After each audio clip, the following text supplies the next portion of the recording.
దీపమును వెలిగించువాడు, చీకటిని వెలుగజేయును.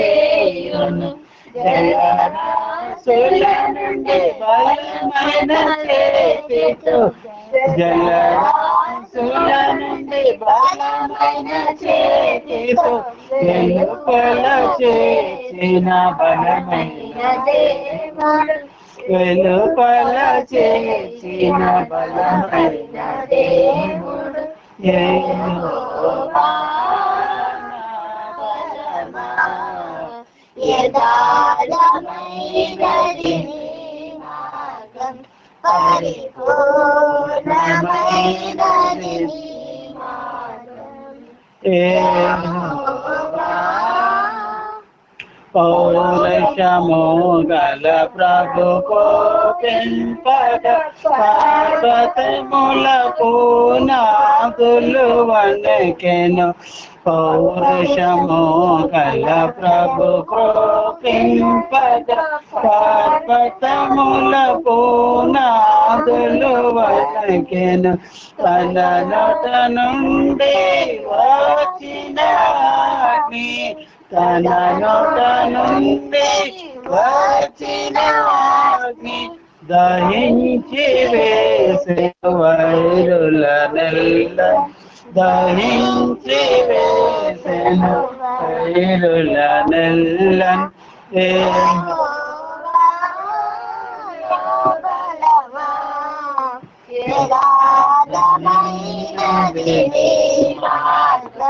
పరిపూర్ణమైనది నీ మార్గం యెహోవా. మేఘములపై ఆయన వచ్చును, మేఘములను తన మాటుగా చేయును. మేఘములపై ఆయన వచ్చును, మేఘములను తన మాటుగా చేయును. ఉరుముల మెరుపుల నిండుగా చేసి, ఉరుముల మెరుపుల నిండుగా చేసి అపజయమిచ్చెను అపవాదికి, అపజయమిచ్చెను అపవాదికి. యెహోవా బలమా. యథార్థమైనది నీ మార్గం, పరిపూర్ణమైనది నీ మార్గం యెహోవా.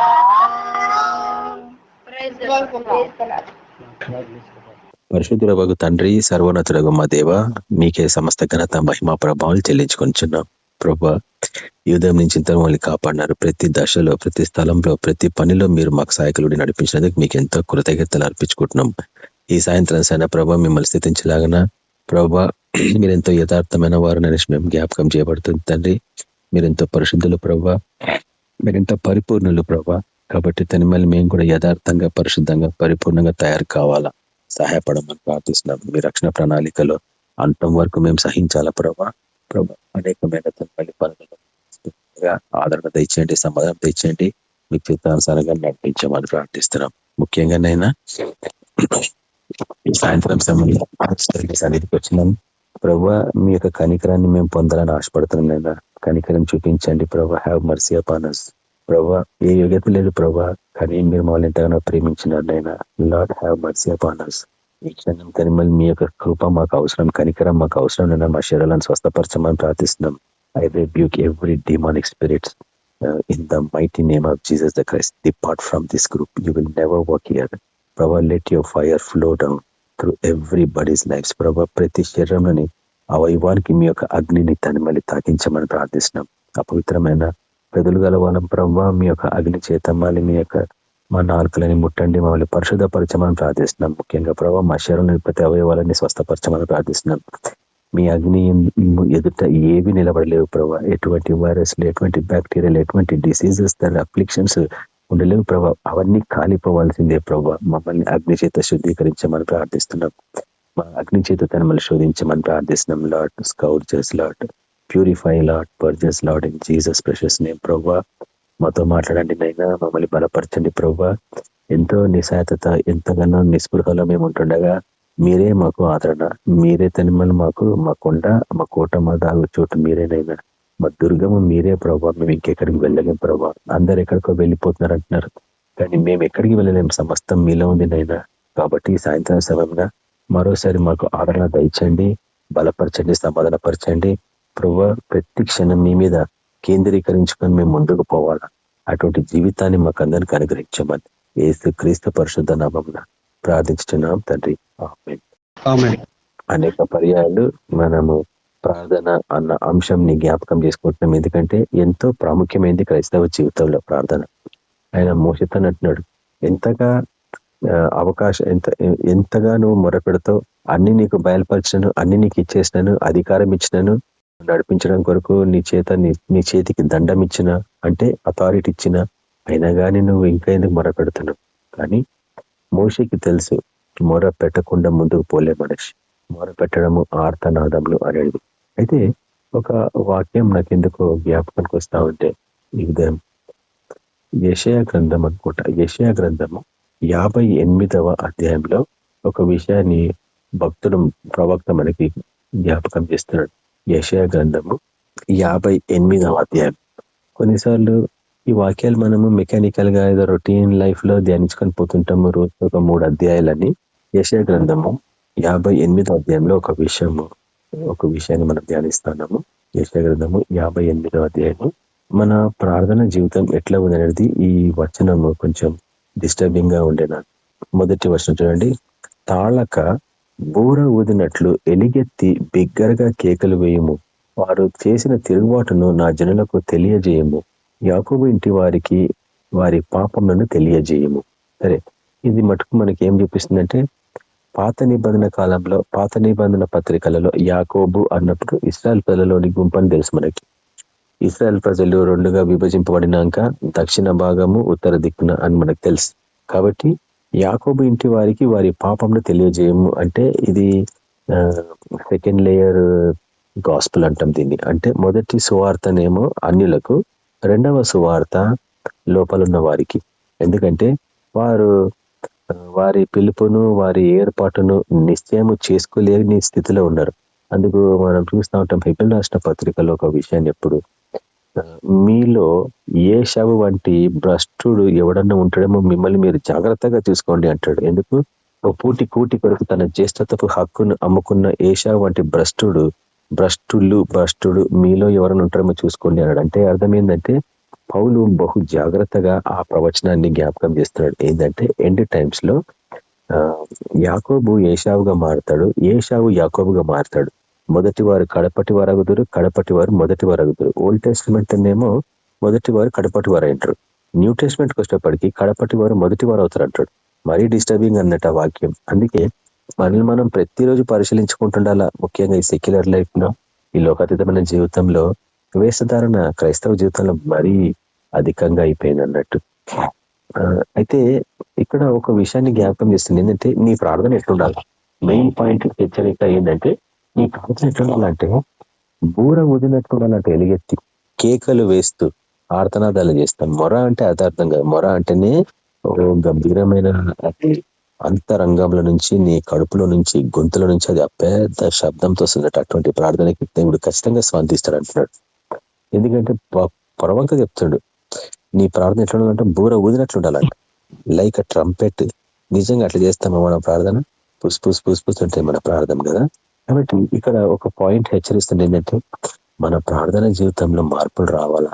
ఏ రీతిగా మార్పులు రావాలా అంటే, మనందరికీ తెలుసు ఒక విషయము, లూకాసు వార్త 11వ అధ్యాయము 9వ వచనం. లూకాసు వార్త 11వ అధ్యాయము 9వ వచనంలో ఒక విషయాన్ని మనకి జ్ఞాపకం చేస్తుంటాడు. ఎట్లా అంటే ప్రార్థన జీవితం ఎట్లా ఉండాలన్నాడు. అటువలే దానికి ముందు 8వ వచనంలో చూస్తాం, 5వ వచనం నుంచి చూస్తాం.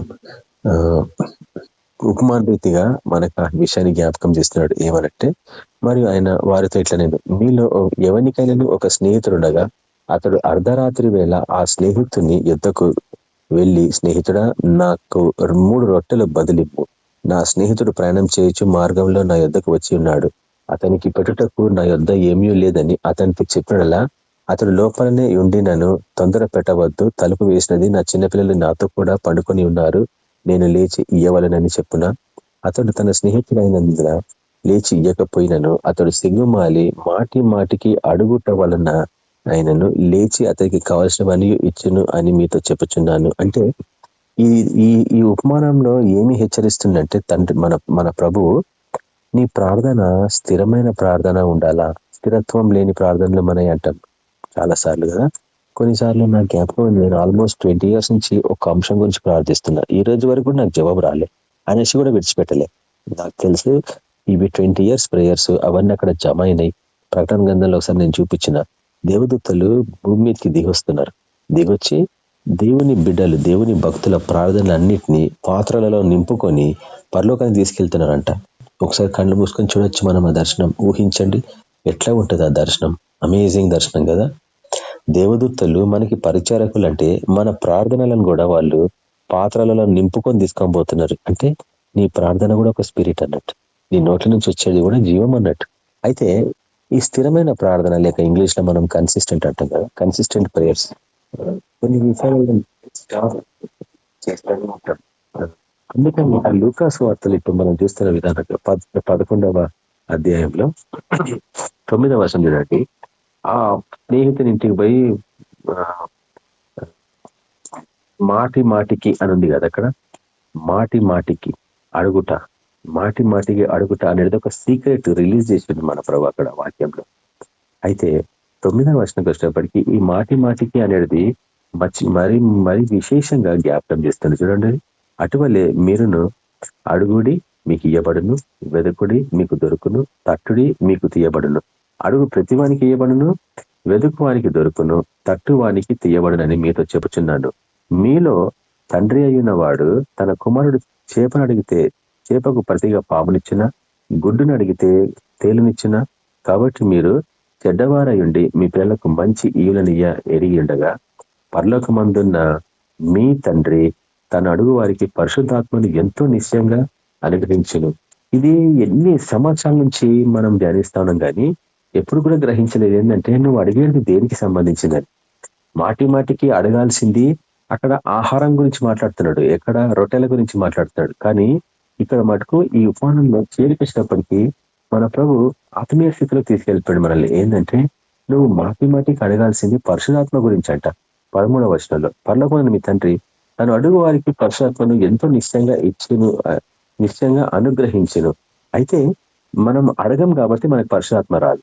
పరిశుధాత్మ రాకపోతే నీలో అగ్ని ఉండదు. అగ్ని లేకపోతే నీ దగ్గర కార్యాలు జరగవు, నీ ప్రేయర్ ఎఫెక్ట్స్ నువ్వు చూడవు. తృప్తి ఉంటుంది నేను చేసిన ప్రేయర్ అని, కానీ దాని ఎఫెక్ట్ ఉండదు. ప్రతిసారి అనుమానాలు, ప్రతిసారి భయం వెంటాడుతూనే ఉంటుంది. మనకు ఉంటాయి, మనందరికీ భయం ఉంటుంది, నాకు ఉంటుంది భయం, ఖచ్చితంగా ఉంటుంది భయం. కానీ ఎప్పుడైతే నేను ఆ యొక్క ట్రంపెట్ లాగా ప్రేయర్ దీనికి ఆశపడతా ఉంటాను. కానీ అటువంటి స్థలం ఎక్కడుంది? ఇక్కడ ఇంట్లో అందరు నిద్రపోయినప్పుడు నేను ప్రేయర్ చేస్తా ఉంటాను. మళ్ళీ నేను ట్రంపెట్ లాగా గొంతు విప్పి ఆత్రాతలు చేసి ప్రార్థన చేసి ఏమైతే నేను పరిగెత్తుకుంటూ వస్తారు అంటారు. కానీ అసలైన ప్రేయర్ అదే, ప్యూర్ ప్రేయర్ అంటాం, దాన్ని పర్ఫెక్ట్ ప్రేయర్ అంటాం. ఈరోజు మనం చేస్తేనే మాట్లాడేది ఏ చర్చస్ లాగా అనిపించవు మనకు చర్చ ప్రార్థన. కన్సిస్టెంట్ గా ట్రంపెట్స్ ఊదినట్టు మన ప్రేయర్లు ఎక్కడున్నాయి చెప్పండి. అదే రీతిగా చూడండి, అడుగడిది దేనికి సంబంధించింది, అడగడం దేనికి సంబంధించింది, తట్టడం దేనికి సంబంధించింది, వెతకడం దేనికి సంబంధించింది అంటే ఏ పాస్టర్ అని అడగండి ఒకటే చెప్తారు. నీకేం కావాలన్నా వాటిని అడుగు బ్రదర్. నీకు డబ్బు కావాలన్నా, నీకు ఆస్తులు కావాలన్నా, అంతస్తులు కావాలన్నా, బాగా చదువులు కావాలన్నా, జ్ఞానం కావాలన్నా, ఆరోగ్యం కావాలన్నా ఖచ్చితంగా అడుగు బ్రదర్. అడుగుతే ఇస్తాడు, తట్టితే తీస్తాడు, వెతుకుతే దొరుకుతుంది అని చెప్తారు. కానీ ఎవరు చెప్పని విషయం ఏంటంటే పరిశుద్ధాత్మని అడగాల, పరిశుద్ధాత్మ కొరకు తట్టాలా, పరిశుద్ధాత్మ కొరకు వెతకాల. పాయింట్ అది యాక్చువల్గా ప్రేయర్ పాయింట్. ఎందుకంటే రోమి రాష్ట్ర పత్రిక 8వ అధ్యాయంలో ప్రేయర్ పాయింట్ ఒకటి హెచ్చరిస్తారు. ఏంటంటే నువ్వు ఎంత గొప్పవాడివైనా కావచ్చు, ఎంత దీర్ఘకాలమైన సేవ పరిచర్లు ఉండొచ్చు, కానీ నీకు యుక్తంగా ప్రార్థన చేయడానికి రాదంటది ఆ వాక్యం. ఏదనగా మనకి యుక్తంగా ప్రార్థన చేయడానికి రాదు కాబట్టి పరిశుద్ధాత్ముడే మన పక్షంగా ఉచ్చరింప శక్యం కానీ మూలుగులతో ప్రార్థన చేయనుంది. యాక్చువల్గా మూలుగులతో ప్రార్థన అనేది చాలా పవర్ఫుల్ ప్రేయర్ అంటాడు. వాక్యం, బైబిల్ వాక్యం. ఇవన్నీ సీక్రెట్స్ మనకి ఎప్పుడు రిలీజ్ చేసి పెట్టిండ్రు, కానీ మనం వాటిని సీక్రెట్స్ లాగా తీసుకోలే. ఏదో చదివేసినాం కదా, వెళ్ళిపోయినాం కదా అంతే. క్రైస్తవ జీవితం ఎట్లుందంటే తిన్నామా, పడుకున్నామా, తెల్లారిందా అంతే క్రైస్తవ జీవితం. మనం ఎన్నిసార్లు పరిచయంలో చూస్తాం కదా, పాస్టర్లు అడుగుతాం కదా, పాస్టర్లు కూడా అతనే లేరా? లాస్ట్ టైం ఒక పాస్టర్ పెద్దవాడు, చాలా పెద్దవాడు వయసులో, అహంతో చెప్తుంది కదా, ఆయన వచ్చి లంచ్ టైం కదా వచ్చేమంటాడు, బ్రదర్ మీరు 6 hours చెప్తున్నారు కదా, దీన్ని నేను ఎట్లా చేయాలా అని అడుగుతున్నాడు. ఈ 6 hours ఎట్లా చేయాలా ప్రయత్నం అడుగుతున్నాడు. అంటే అయ్యో ప్రవ్వా, ఇన్ని సంవత్సరాలు ఈయన చాలా పెద్దవాడు వయసులో నాకంటే, కానీ ఈ 6 hours ప్రేయర్ అంటే ఆయనకి ప్రేయర్ పర్స్పెక్టివే తెలియదు అన్నట్టు, ప్రేయర్ ఎట్లా చేయాలో తెలియదు అన్నట్టు. అంటే ఏదో ఆచారబద్ధంగా అయిపోతుంది, బిలీఫ్, ఆచారబద్ధమైన ప్రార్థన జీవితం, కన్సిస్టెంట్ ప్రేయర్స్ లేవు చర్చెస్లలో. అందుకే మనం చూస్తున్నాము ప్రపంచమంతటా ప్లేగ్స్, చూస్తున్నాము ప్రపంచమంతటా అనారోగ్యాలు, డిసీజెస్, అఫ్లిక్షన్స్. బాధకరం అనిపిస్తుంది. నిన్న రాత్రి మా చిన్నమ్మ కొడుకు, వాడు ఎంత హ్యాండ్సమ్ ఉంటాడో, మూడో వాడు, లాస్ట్ వాడు చాలా హ్యాండ్సమ్ ఉంటాడు, ఒక సినిమా హీరో లాగా ఉంటాడు, పొడుగా తెల్లగా గంభీరంగా ఉంటాడు. వాడు లివర్ ఏమైందో సడన్లీ నైట్ అంతా చనిపోయిండు. 11 గంటలకు నాకు ఫోన్ వచ్చింది, అక్కడక్కడ జడ్చాలలో ఉంటాడు వాడు. అబ్బా ఎంత వేదన అంటే అసలు నాకు ఈ రోజంతా అది వేదన నన్ను పట్టుకుంది. ఏం చేయాలో నాకు ఆ గిఫ్ట్ నింటే వాడిని తీసుకొని బయటికి తీసుకొస్తుంటే మృత్యులోకం నుంచి బయటికి, అంతగా తపన నాలో ఉండే ఆ కన్సిస్టెన్సీ. డే అంతా నేను అట్లనే ఉన్నాను, ఏం చేయాలా. అయ్యో ఆ చిన్నమ్మ చాలా ఇష్టం నాకు, ఆమె కూడా చనిపోయింది. ఆమె జీవితం భయంకరమైన జీవితం పాపం. భర్త వెళ్ళిగా చనిపోయాడు తాగి. పెద్ద కొడుకు తాగి హార్ట్ ప్రాబ్లం తెచ్చుకున్నాడు. వాడికి ఇప్పుడు ఏం లేదు ఉద్యోగం.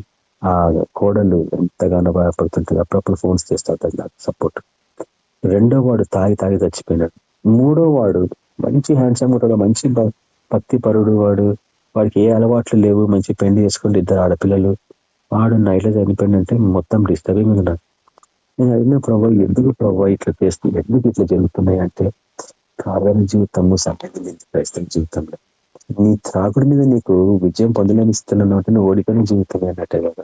స్వస్థతలు ఎందుకు లేవు చర్చలో? ఆయన పొందిన గాలి చేత స్వస్థత అని చెప్తాం, కానీ ఎక్కడ నీ స్వస్థతలు?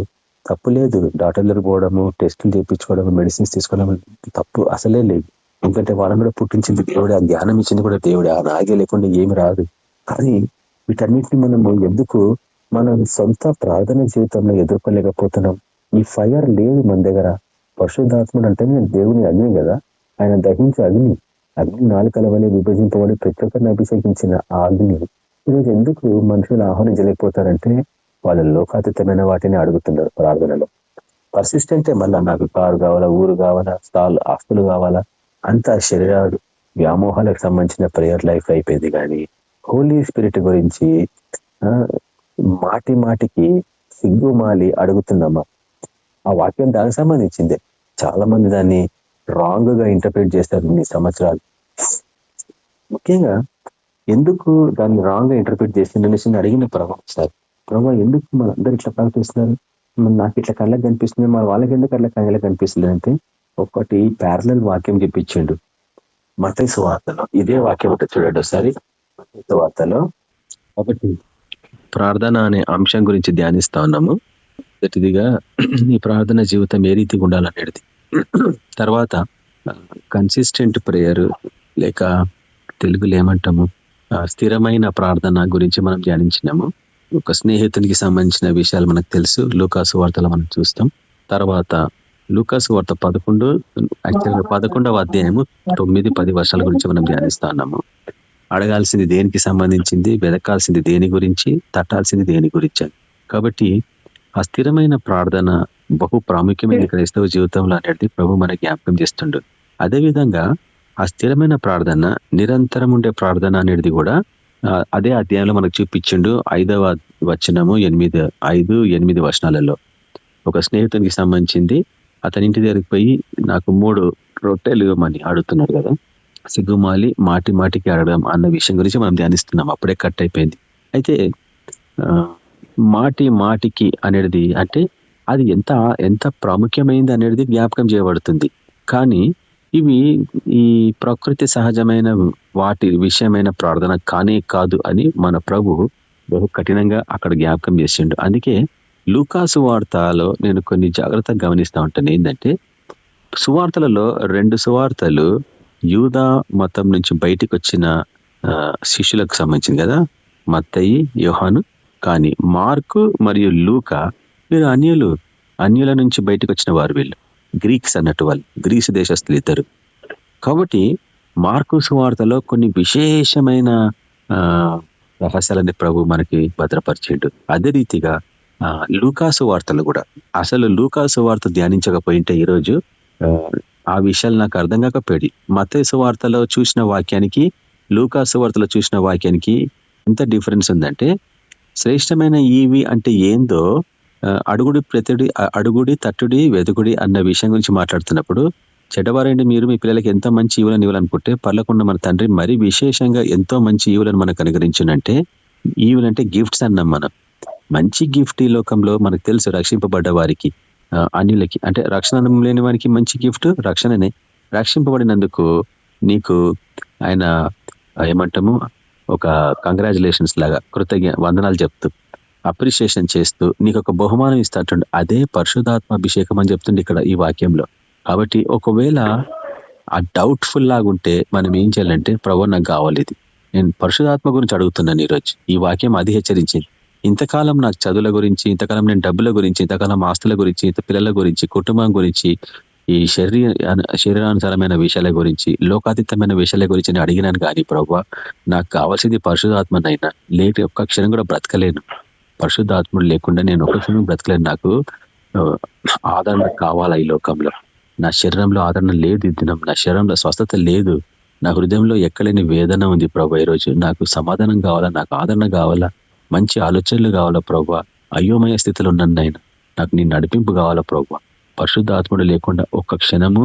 అసలు రోమిల రాసిన పత్రిక 8వ అధ్యాయం ధ్యానిస్తే, పరిశుద్ధాత్ముడు లేనివాడు నా వాడు కాడట్టాడు. అంటే నువ్వు రక్షణ పొంది కూడా ఆయన వాడివి కావన్నట్టు. అందుకు అడుగు వాడికి ఖచ్చితంగా ఇస్తాంటాడు పరిశుద్ధాత్మని. ఇందాక చూసిన మన లూకాసు వార్తగా. అడగకపోతే ఇదే ఉంది మన క్రైస్తవ జీవితంలో. మన ప్రార్థనలో నిరంతరం ప్రార్థన, ఎడతెగక ప్రార్థన, మెలకువగా ఉండి ప్రార్థన, ఎల్లప్పుడూ ప్రార్థన, ప్రతి విధమైన ప్రార్థన అని చూస్తాం మనం ఎపిసోడ్ రాసిన పత్రికల్లో. ఎల్లప్పుడూ ప్రార్థన చేస్తున్నామా? మనం నిరంతరం ప్రార్థన చేస్తున్నామా? స్థిరంగా ప్రార్థన చేస్తున్నామా? ఇవన్నీ మనకి జ్ఞాపకం చేయబడుతున్నట్టు. ఫస్ట్ పాయింట్ ఏం చెప్తుందంటే, నీ ప్రార్థనలో పరిశుద్ధాత్మ నడిపింపు లేకపోతే నువ్వు యుక్తంగా ప్రార్థన చేయలేవు. అందుకే వెయిన్ ప్రేయర్స్ అంటాం కదా. కొన్నిసార్లు బైబిల్ ఉంది వాక్యం, వ్యర్థంగా మనము ఉచ్చరిస్తూ ఉంటామని. వ్యర్థంగా ఉచ్చరించకుండా ఉండాలంటే నీకు పరిశుద్ధాత్మని సాయం అవసరం. ఎందుకంటే మనకి యుక్తంగా ప్రార్థన చేయడానికి రాదు. యుక్తంగా అంటే తెలివిగా. కాబట్టి మంచిగా ప్రార్థన అంటే దేని విషయంగా ఎట్లా ప్రార్థన చేయాలనేది సీక్రెట్స్ అన్నట్టు. మమ్మల్ని అటువంటి ప్రార్థన చేయకపోతే దానికి విజయం ఎట్లా వస్తుంది చెప్పండి. ముఖ్యంగా కీర్తనల గ్రంథంలో ఒక ప్రార్థన విధానాన్ని నేర్పిస్తున్నాడు దావీదు రాజు. ఎందుకంటే నేను ఎంతో ప్రార్థనాపరుడు, బహు ప్రార్థనాపరుడిన. ఎందుకంటే ఆయన పొందిన శ్రమలు, ఆయన అనుభవం చూస్తే బహు భయంకరమైంది. ముఖ్యంగా దినవృత్తాంతాలను మనం చూస్తే ఆయన శ్రమ ఎంత బాధాకరంగా ఉందంటే, పిల్లల్ని భార్యను తీసుకొని అడవులలో తిరుగుతా ఉన్నాడు, ఎడారాలలో తిరుగుతున్నాడు, గుహలలో తిరుగుతున్నాడు. ఎంత బాధాకరమైంది అది. ఒక గొప్ప రాజు తన అబ్షాలోము వ్యతిరేకంగా లేసినప్పుడు బయటకు వచ్చేసిండు. పిల్లల్ని కాపాడుకోవడం కొరకు, భార్యలను కాపాడడం కొరకు ఎట్టు పరిగెత్తిండో పాపం. అటువంటి బాధలో ఆయన ప్రార్థన చేస్తున్నాడు. చూడండి 51వ అధ్యాయం, కీర్తనల గ్రంథము 51వ అధ్యాయము 17వ వచనం చూడండి. మనం ఇట్లా చేయగలమా ప్రార్థనలు? ఇవన్నీ ప్యాటర్న్స్ ఉన్నాయి. ఎబ్బేజు ప్రార్థన గురించి మనం ఒకరోజు దీన్ని ధ్యానించినాం. నా సరిహద్దులను విశాలపరచు ప్రభు అని. అది శారీరకమైంది కాదు. నేను విన్న పాస్టర్స్ చెప్తుంటే వాక్యం, నా సరిహద్దులను విశాలం చేయ ప్రభు అంటే దేవుడు నిన్ను సమృద్ధిగా ఆశ్రయించి నీకు బహుగా విస్తారంగా భూములను, ఆస్తులను ఇస్తాడన్నాడు.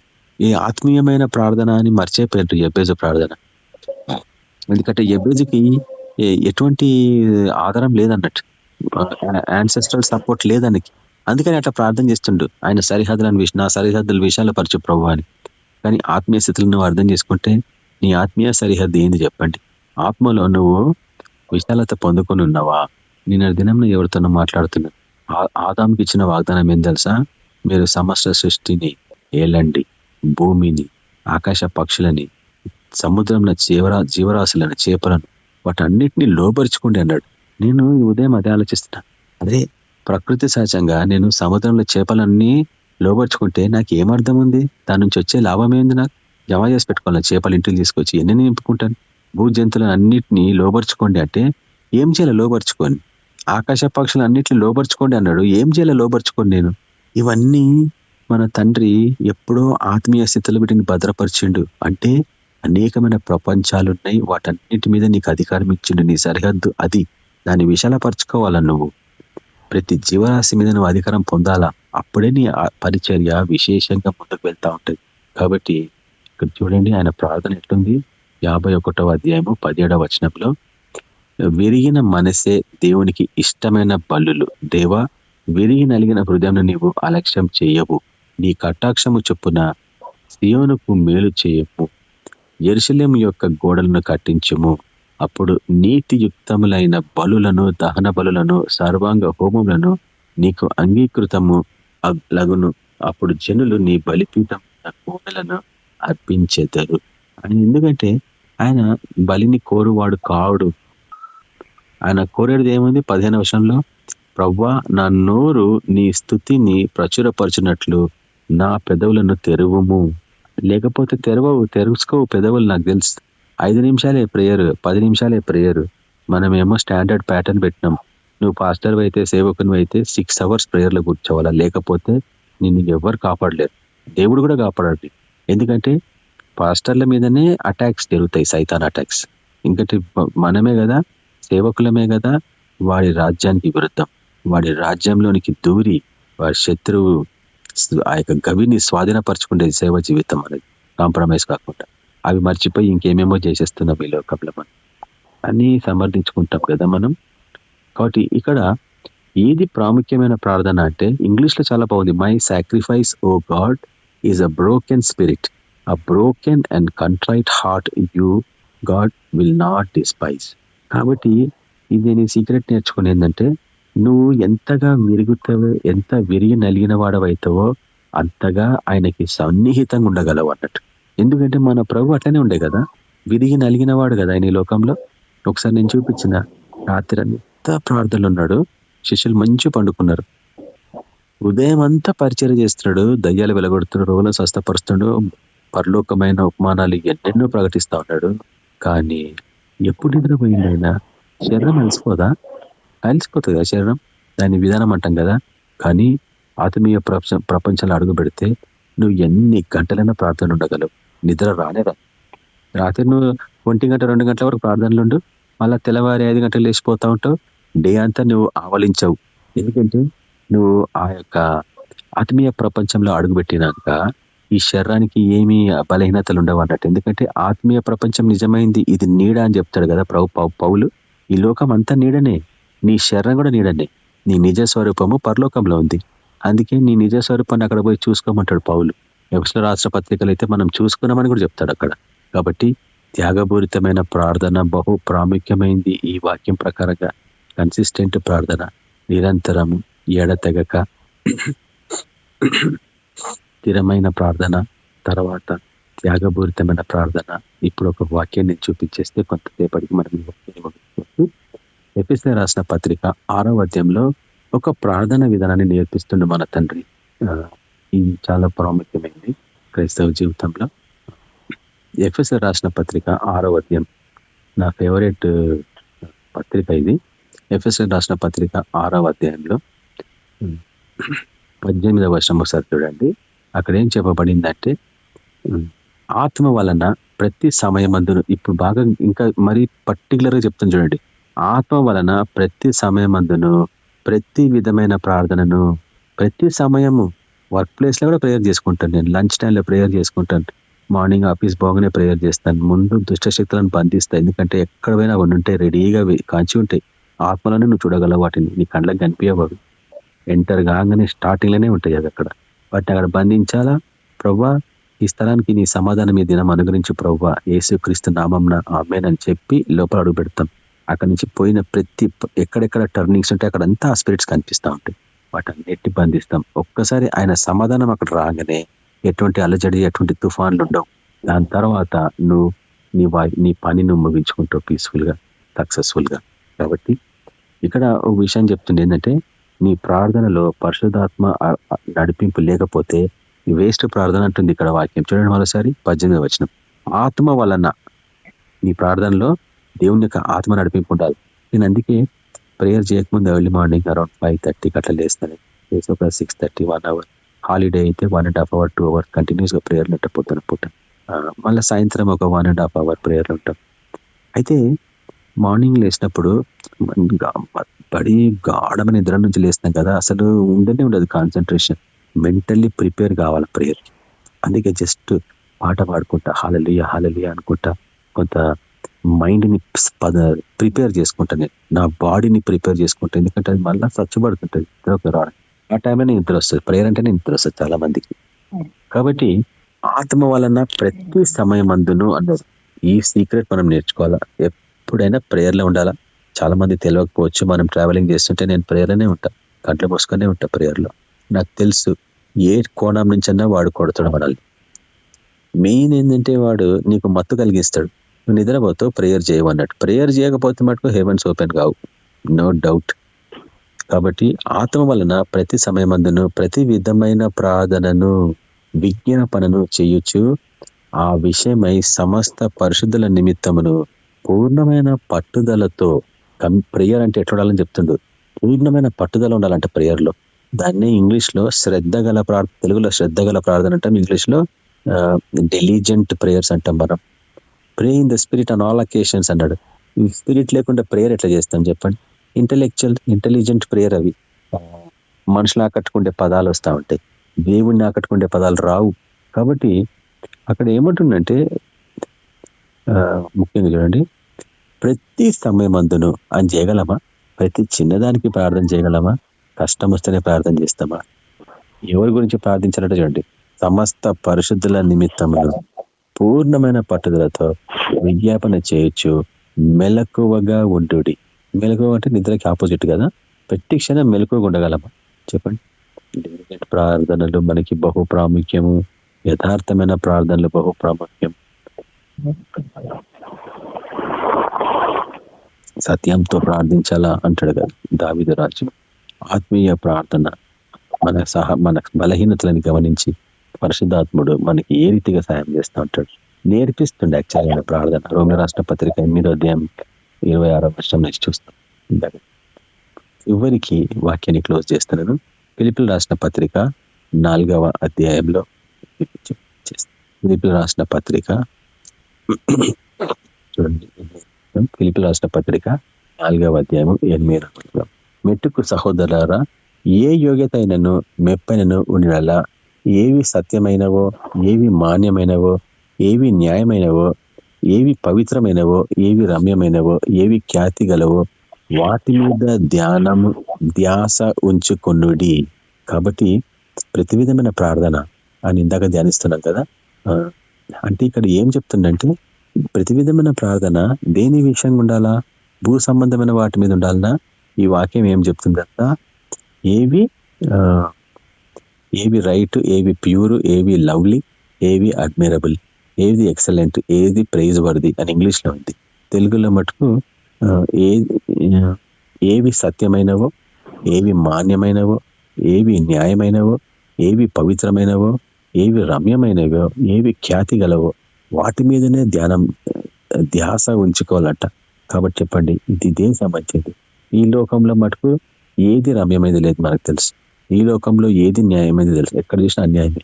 ఈ లోకంలో పవిత్రమైనది ఉందేమన్నా లేదు. ఈ లోకంలో సత్యం ఉందా? అంత మోసం. ఎక్కడ చూసినా మోసం మోసం మోసం దగా. ఎక్కడైనా మాన్యమైనవి ఉన్నాయా? అంత పువర్ క్వాలిటీనే. ఏవైనా ఖ్యాతి గలవి ఉన్నాయా? త్వరగా మర్చిపోతాం. కాబట్టి అన్నిటికంటే బహు విలువైంది. అందుకే మీరు క్రీస్తవుడు లేపన్న వారైతే పైన వాటిని వెతుకుడి అన్నాడు. ఎందుకు? అక్కడ దేవుని కుడి పక్షంలో మన ప్రభు కూర్చుని ఉన్నాడు అంటాడు అక్కడ కొలస్సీయులకు రాసిన పత్రిక 3వ అధ్యాయంలో. కాబట్టి ఏవి సత్యమైనవి పరలోకం విషయాలు, ఏవి మాన్యమైనవి పరలోకం విషయాలు, ఏవి న్యాయమైనవి పరలోకమే. అందుకని నిశ్చితం పరలోకం నెరవేరినట్టు భూమి మీద నెరవేరును గాక అని ప్రార్థించమన్నాడు. ఏవి పవిత్రమైనవి పరలోకంలో ఉన్నవే, అవి భూమి మీదకి రావాలా పవిత్రంగా. ఏవి రమ్యమైనవి పరలోకంలో ఉన్నవే, అవి భూమి మీదకి రావాలా. ఏవి ఖ్యాతి కలుగు పరలోకమైనవే అవి భూమి మీదకి రావాలా. అందుకు మనం ధ్యాస పరలోకమైన విషయాల మీద ఉంచుకోవాలా. భూ సంబంధమైన మాట పెట్టుకుంటే ఏమవుతుందంటే ఇవన్నీ శపితమైన అనేసి మనం ఒకసారి చూస్తాం కదా ఎరికో పట్టణానికి సంబంధించిన బోధలో. ఎరికోలో ఉన్నది సమస్తం శపితమైంది, బబులోనులో ఉన్నదంతా శపితమైంది అన్నాడు. ఇది బబులోను కాలం మనం ఉంటుంది. ఎక్కడ చూసినా గలిబిలి. బబులోన్ అంటే బాబేలు నుంచి వచ్చిన పదం. బాబేలు అంటేనే గలిబిలి. ఎక్కడ చూసినా గలిబిలే, ప్రపంచమంతటా గలిబిలే. ఇప్పుడు వ్లాదిమిర్ పుటిన్ డిక్లేర్ చేసిండు, నేను అమెరికాకి విరుద్ధంగా ప్రపంచ యుద్ధాన్ని ఆరంభించబోతున్నానని. న్యూక్లియర్ బాంబ్స్ వాడతా అంటున్నాడు న్యూస్ లో. ఇప్పుడు చూడండి, ఫస్ట్ టైం ట్రంప్ వచ్చినప్పుడు కోవిడ్ రిలీజ్ చేశారు, సెకండ్ టైం ట్రంప్ వచ్చింది, ఇప్పుడు వరల్డ్ వార్ రిలీజ్ చేస్తారంట. ఎందుకంటే దేవుని శాసనాలని ప్రోత్సహించే వాడిని ఈ లోకం ఒప్పుకోదు అన్నట్టు. నీతి నియమంగా అనుసరించాలంటే ఆ రాజులని ఒప్పుకోదు ఈ లోకం, తృణీకరిస్తుంటది, వ్యతిరేకిస్తుంది. అంటే మొత్తం పాపపూరితమైన లోకం ఇది. వెలుగుని ప్రకటించనీయకుండా సేవకులని చంపుతుంది, కొడతా ఉంది లోకం. కాబట్టి వీటి మీద మనం విజయం పొందాలంటే మటుకు నీ జీవితంలో మార్పులు రావాలి. అదొకటి ఆయుధం, మనకి ఇంకా వేరే మార్గమే లేదు. ఎఫెసీయులకు రాసిన పత్రికలో మనం ఎప్పుడు చూస్తాం కదా, సర్వంగా కవచం ధరించుకొని మోకాల మీద ఉండి ప్రార్థించమంటాడు. అదే యుద్ధం. యుద్ధం అంటే ఎక్కడ పోయి పరిగెత్తి భూమి మీద ఆడబోయి శత్రుత్వం కొట్టడం అని కాదు. యుద్ధం అంటే మొత్తం తల నుంచి అరికాల వరకు కవచం ధరించుకొని మోకాళ్ళ మీద ఉండడం అంటాడు. అదే యుద్ధం అంటాడు. ఇది తెలియక మనుషులు ఎక్కడెక్కడ పరిగెత్తున్నారు, పోలీసు వాళ్ళ దగ్గరికి, పొలిటీషియన్స్ దగ్గరికి, వాని దగ్గరికి, వీని దగ్గరికి పోయి అలసిపోయి ఇంటికి వస్తున్నారు, వచ్చి తింటున్నారు అన్నం. తన ప్రియులకు ఆయన అన్నం పుడుతున్నాడు, ఎటువంటి అలసట లేదు వాడికి, మంచిగా తిని నిద్రపోతుంది కంటి నిండా. అటువంటి జీవితం ప్రభు మనకు అనుగ్రహించాలా. మన ప్రార్థన జీవితంలో స్థిరమైన ప్రార్థన, నిరంతరము చేసే ప్రార్థన, త్యాగపూరితంగా శ్రద్ధగల ప్రార్థన, నిజమైన ప్రార్థన, ఆత్మపూర్ణులైన ప్రార్థనలో చివరికి పరలోక విషయాల పట్ల ఆసక్తి కలిగిన ప్రార్థన. నాకు అక్కడి నుంచి కావాలా, ఇక్కడి నుంచి కాదు. స్వస్థత ఎక్కడి నుంచి వస్తుంది చెప్పండి? భూమి మీద ఉందా స్వస్థత? లేదు. ఇక్కడంతా రోగాలు ఉన్నాయి. స్వస్థత అక్కడి నుంచి రావాలా, ఎందుకంటే ఆడు స్వస్థపరిచేవాడు అక్కడ ఉన్నాడు, ఇక్కడ లేడు. నేను మీ దగ్గర నుంచి పోతేనే మీకు మంచిది అన్నాడు. నేను పోతేనే వేరే ఒక ఆదరణకర్తను పంపిస్తాడు. ఆయననేమో తృణీకరించిండ్రు. ఇప్పుడు మన స్వస్థత ఎట్లా వస్తుంది చెప్పండి? అందుకు డాక్టర్ల దగ్గర పరిగెత్తుతాము, మందుల దగ్గర పరిగెత్తుంటాం. అవన్నీ తిని శరీరం అంతా కృషించిపోయి ఆయుష్ అంతా తగ్గిపోతుంది మనుషులై. మళ్ళీ ఎట్లా ఇవన్నీ చూస్తామంటే ఎక్కడ కొలాప్స్ అయిపోయింది చర్చ సిస్టమ్. సేవా జీవితంలో పాస్టర్లు ఎందుకు వీటిని గ్రహించలేని స్థితిలో ఉన్నారు? వారికి ఎవడు ఇవన్నీ చూపించాలా? పరిశుద్ధాత్ముడు తప్ప ఇంకొకరిని చూపించగలమా? చూపించలేం. అటువంటి జీవితం ప్రభు మనకందరికి అనుగ్రహించాలని ప్రార్థిస్తాం. పరిశుద్ధుడవగు తండ్రి, మీకు వందనాలైనా నా ప్రభువా, నా దేవా, మా పట్ల మీ కనికరం చూపించమని ప్రార్థిస్తున్నాం. ప్రభువా, మేము ఎంతగానో అలసిపోయినాం మా జీవితాలలో. ప్రభువా, ఎంతగానో అలసిపోయినాం ప్రభువా. ఎక్కడి నుంచి సహాయం వస్తుంది? కొండల తట్టు మేము చేతులెత్తున్నాం ప్రభువా, కనులెత్తున్నాం ప్రభువా. మీ ద్వారా తప్ప మాకు ఇంకెక్కడుంది సహాయం? నాయనా, ఎత్తేది కూడా లేదు ప్రభువా. మీ తట్టు కనులు ఎత్తకుండా, మీ తట్టు చేతులు ఎత్తకుండా డాక్టర్ల దగ్గరికి, హాస్పిటల్ దగ్గరికి, పొలిటీషియన్స్ దగ్గరికి, డబ్బులు గల వాళ్ళ దగ్గరికి, బ్యాంకుల దగ్గరికి పరిగెత్తి మేము అలసిపోతున్నాం నాయనా.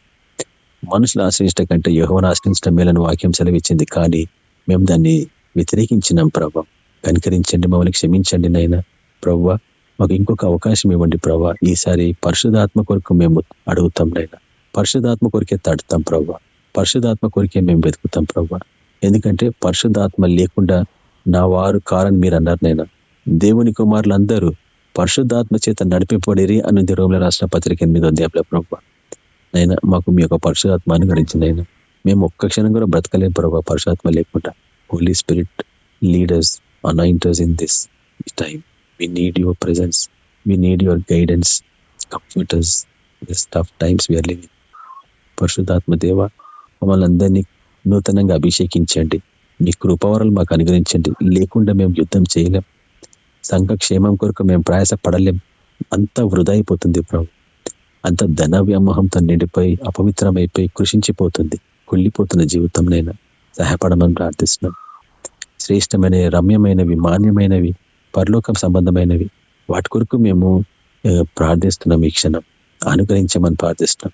ప్రతి ఒక్కరికి ఆదరణ దయచేయండి ప్రభా. నెక్స్ట్ ఆ యొక్క ప్రేయర్ మీటింగ్ మేము ఆ యొక్క తెన్మల్ మిషన్ ట్రిప్ కు వెళ్తుండగా మీ యొక్క పరిశుద్ధాత్మ నడిపింపు అనుగ్రహించండి. దేవదూతల కాపుల దయచేయండి. దుష్ట శక్తులను అన్నింటినీ గద్దిస్తున్నాం. Yesukreestu depart from that place in the mighty name of Jesus the Christ I charge you. Hallelujah.